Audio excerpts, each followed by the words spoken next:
Hello. The Renters' Rights Bill is basically a set of new government rules that aim to make renting fairer for tenants, providing them with more security, stability, and better home standards. Overall, this is a good aim, but it needs to be implemented correctly and perhaps in stages and not rushed. The proposed rules are almost finalised and should become law at the end of 2025. But the commencement date may be sometime in 2026, as some parts may be delayed to an even later date.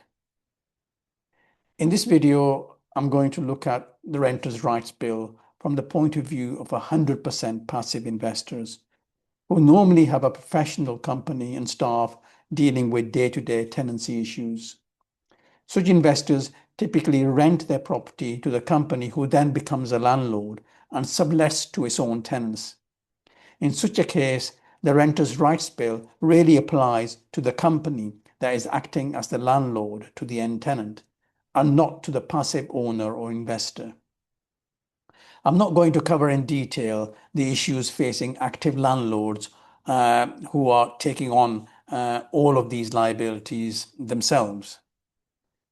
In summary, the bill does provide better stability, security, and fairness for tenants, although the big problem for them is that their rents will also increase and there could be limited choice.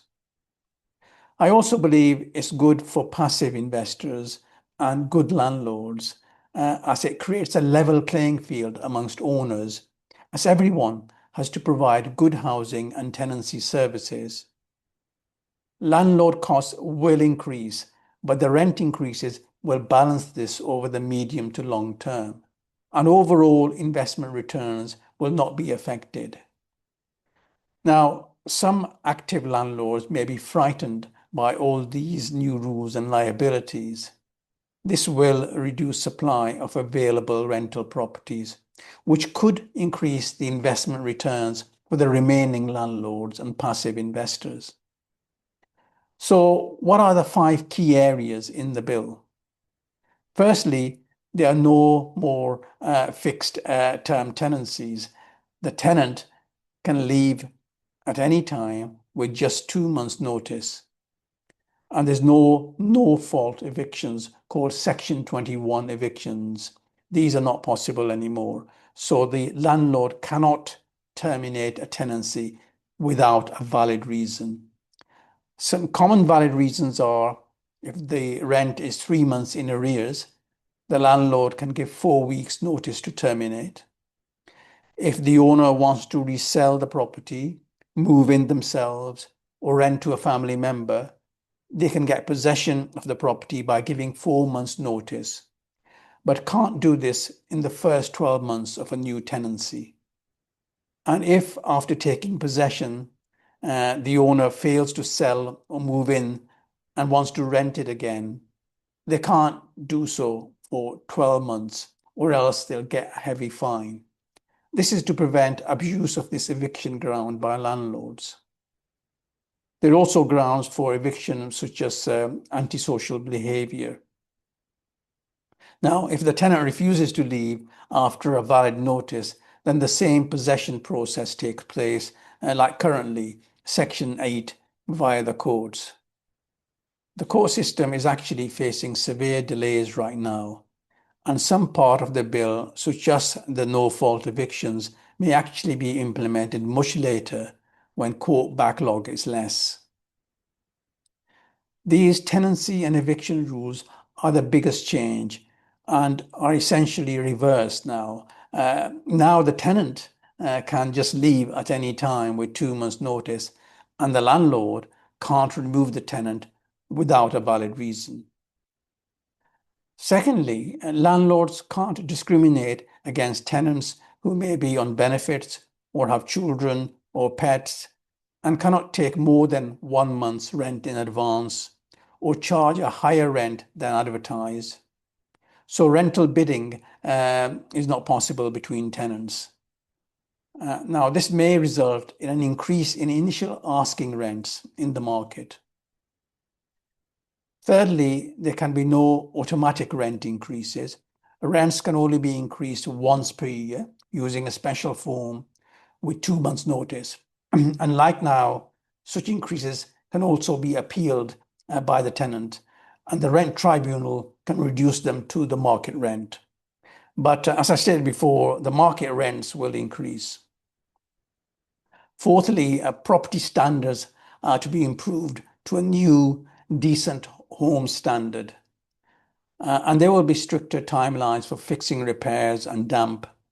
The local councils will have more power to enforce standards and ensure compliance with the rules, with higher penalties and even rent repayment orders. And finally, in the future, there will be more oversight with a special property ombudsman to whom the tenants could complain. And also there'll be more transparency with a national database of rented properties and compliance documents. So in summary, if you're renting your property to a company like this video sponsor, Find UK Property, then that company sublets to the end tenant and they are the active landlord. And they're responsible for all of these issues. You are the passive owner of the property and not the landlord, and don't need to worry. Whilst the cost to landlords will on average increase, these will be balanced by increase in rent from the end tenants. This is because the market rents will rise, as these are set by a balance between supply and demand.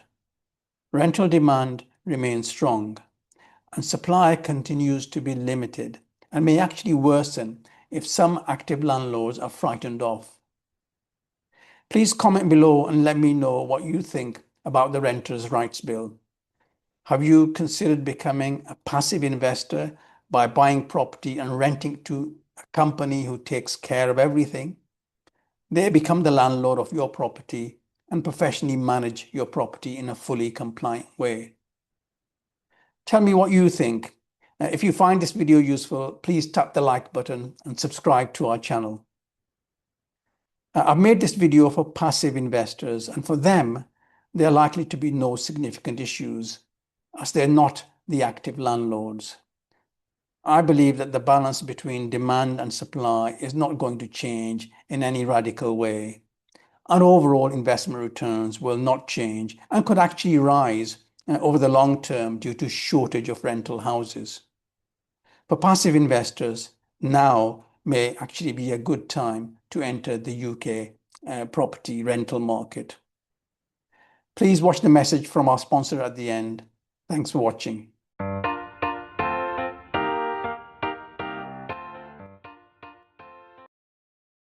If you want to invest in property and get 7% net rent, long-term capital growth, no costs or liabilities ever, do nothing yourself and be living anywhere in the world, then consider Find UK Property. They provide 100% passive investment solutions for long-term income from freehold properties starting at under 80k.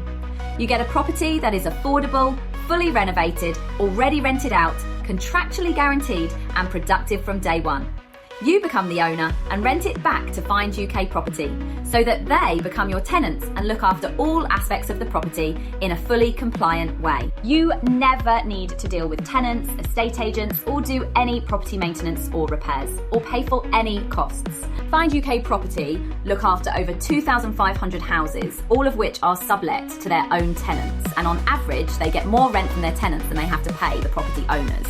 So that way they can cover all the property costs.